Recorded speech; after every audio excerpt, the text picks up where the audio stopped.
Tai kai atėjo Kęstutis, mes ir galvom, va, čia atvažiuoja iš Amerikos, nu čia tai bus Marlboro, visai jau čia. Mano karta atėjo į akademiją, tada dar į institutą tuo permainų laiku lūžo. Tai įstojom dar sovietmečiu, antram kursė Lietuva atgavo nepriklausomybę. Ir permainos vyko, aišku, Dailės akademijoje, nes senus dėstytojus pakeitė nauji charizmatiški, kuriem sovietmečiu net nebuvo parodų salės atidarytos, prieinamos. Tai tiesiog, buvo toks labai pakilimas, kas dažnai atsitikdavo, koks nors dėstytojas, kur tau labai patinka dėsto, ir jo patinka menas, ir žiūri, kad mokslo metų gale tu jau esi toks sumažinta jo versija, kažkoks panašus į jį, kitais metais kitas dėstytojas vėl, tai tu šaltenis mažas, tai tu mažas kudutis, tai kažkas yra. Ir va čia tas skirtumas ir tas pokytis, kas įvyko, kai atvažiavo Kęstutis, tai tikrai gyvenimas iki Kęstučio metodo ir gyvenimas paskui. Tai taip, šiaip bendrai atmosfera Dailės akademijoje tada toks buvo, aš daugiau apie save kalbu, toks sumišęs, kažkoks romantiškas naivumas, biški bohema, biški kartu ir konservatyvų, ten kuo daugiau savelini, tuo daugiau menininkas jautiesi. Tai kai atėjo Kęstutis, mes ir galvom, va, čia atvažiuoja iš Amerikos, čia tai bus Marlboro, visai jau čia, žodžiu, turbūt eksperimentuosim čia visaip su viskuo. Bet čia buvo toks išankstinis įsivaizdavimas, realiai tai buvo viskas visai kitaip, visai kitas. Kai jis atvažiavo, žodžiu, pirmas mūsų susitikimas buvo, jis atėjo į mūsų kursą, į mūsų auditoriją ir atsinešė milžinišką čemodaną. Dailės akademijos bibliotekoje, aš tokia nenusekli, Dailės akademijos bibliotekoje viskas baigėsi maždaug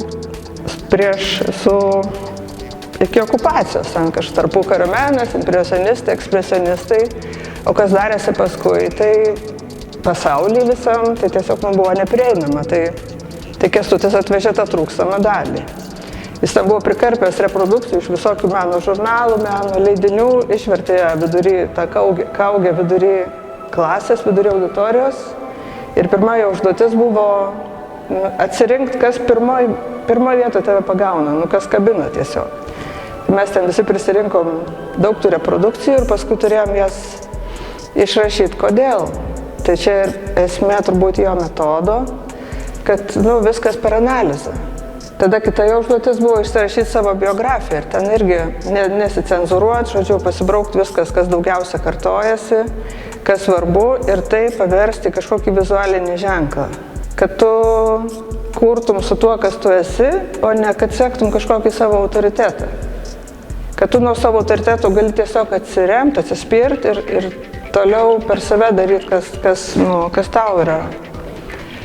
Kas tu esi, kas esi Lukas, tau nereikia būti antrų šaltiniu, antrų Van Gogų, nes toks jau yra ir tuo esi svarbus, kad kito nėra.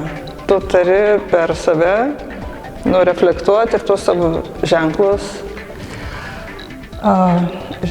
savo ženklais tais kalbėti. Jis inicijavo, kad kiekvienas pasidarytume savo tokią mažą mini erdvę, tiesiog mes statėmės tikras sienas, kad turėtume uždarą savo erdvę asmeninę ir tada ten darbuodavomės ir paskui nueidavo ratu Kęstutis su grupe, su studentais ir vykdavo tas intensyvus apsikeitimas su nuomonėm. Ir tai buvo valandos, tai buvo labai intensyvu. Kiek su kitais dėstytojais susitikdavai čia ir dabar kartais ir peržiūros būdavo uždaros, pavyzdžiui. Tiesiog dėstytojai užsidarydavo auditorijai, tave kažkaip įvertindavo ir tu likdavai toks ne visai supratęs, kas, kodėl ir kur tu tau toliau judėti. Mes tokie gana buvom pasimetę, tai su Kęstučiu viskas pasikeitė iš esmės. Jisai padarė tas peržiūras atviras, mes visi turėjom pristatyti savo darbus, tada kiekvienas menininkas jaunas, jis mums liepė jau save laikyti menininkais, kad mes jokie nebūsimi menininkai, bet visa atsakomybė. Ir turėdavom pristatyti, ką mes ten padarėm ir tada kiekvienas studentas turėdavo sakyti, ar tikrai jam taip matosi, duoti savo kažkokius pasiūlymus. Tai va, tai tas kursas buvo labai populiarus, ten ne tik mūsų ateidavo, bet ir iš kitų katedrų, ir iš jaunesnių, ten ir iš skulptūros. Ir tiesiog iš tų tapytojų iš mūsų kurso liko labai nedaug, aš likau tapyti ir dar porą. Kažkas pradėjo instaliuoti, visiškai tą į šiuolaikinio meno kontekstą įtraukė. Tai už tai ateidavo ir skulptūros katedrų studentai, ir mūsiškiai pradėjo daug kas instaliuoti, tiesiog neliko tapyti. Tai jis visiškai universalus tas metodas menininkui tiesiog. Visi studentai nuėjo į jo tas paskaitas ir gal jautėsi tą konkurenciją kažkokia tai. Tiesiog jam nebuvo turbūt labai lengva. Kai kurie dėstytojai buvo jam draugiški, bet ne visi. Jo, jisai ateidavo 8 ryto, išeidavo 8 vakaro, jis net nešeidavo valgyti, mes atnešdavom jam iš valgyklos kažką, tai buvo nieko panašaus, kas būdavo prieš tai. Tiesiog prieš tai koridoriai skęsdavo tabako dūmuose, kuo daugiau savelinių, tuo daugiau menininkas ir daugiau, kad tai yra apie realias praktikas, tai iš Kęstučio, kad tiesiog tu neturi laukti jokio įkvėpimo. Tai yra kasdieninis darbas, kasdieninė praktika, tiesiog valandos. Tai gerai, kad dabar tas jo metodas iki šiol naudojamas. Arvydas Šaltenis duoda savo ten antrakursiam Kęstučio klausimynus, kas labai svarbu ir padeda jaunam menininkui susiorientuoti, pradėti mintą savo mąstymo taką tiesiog. Tai tas jo metodas ir po 100 metų bus aktualus, nes ta autoanalizė, savioanalizė, kad jisai nemaštabavo savo studentų kaip mažesnių savo versijų, kadangi jis pats toks ryškus, o tie visi menininkai tiesiog funkcionuoja atskirai, yra vienas į kitą nepanašus ir jisai davė tuos įrankius, bet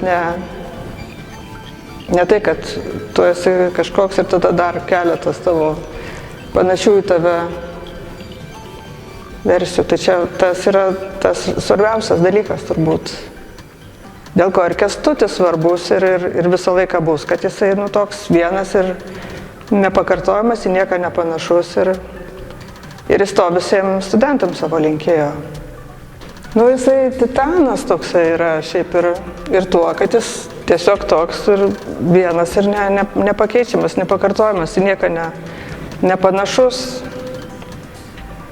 Jisai savo studijoje būdamas yra viso pasaulio reikaluos ir tie darbai niekad nebus neaktualūs, nes vis tiek tos ir bendražmogiškos vertybės ir tas apie jo estetiką, tai gali tiesiog kalbėti muzikiniais terminais. Jis kažkada jaunystėje sakė, kad turėjo apsispręsti, ar bus muzikantas, ar bus dailininkas. Tai tas, kad jisai buvo muzikantas, irgi labai jaučiasi jo darbuose.